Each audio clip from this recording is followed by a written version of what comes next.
Psalm 46 verse 7 invites us to recognize in a repeated chorus bit that we'll listen to again when we get down to verse 11 right at the end of the psalm.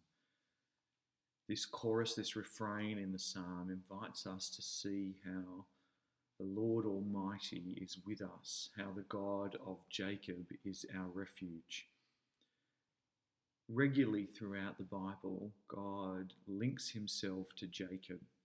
In the words of the Bible, we find him described as the God of Abraham, the God of Isaac, the God of Jacob.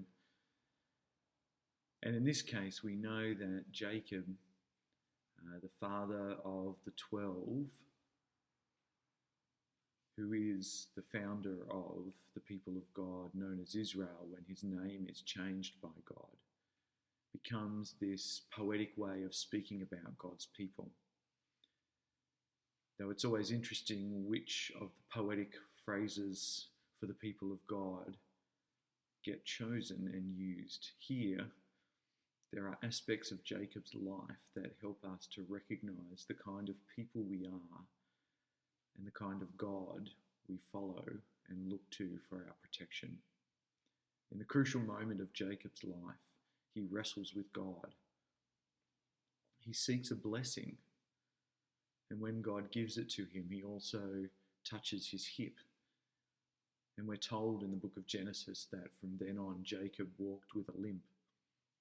He carried around in his own body the constant reminder of his wrestling with God. And yet he also experienced through his life the blessing of God, the blessing that he sought and longed for. When he sought refuge from the anger of his brother when he stole the birthright, he went and hid with his uncle. When he returned, he was giving gifts to his brother and again was protected and watched over and blessed. He became a great family that became a great nation, became the people of God, but never forgetting that he walked with a limp. I guess sometimes it feels like for us, that following the God of Jacob reminds us that there are parts of our lives that feel like we're walking with a limp. There's aspects of who we are and the way we live that trouble us.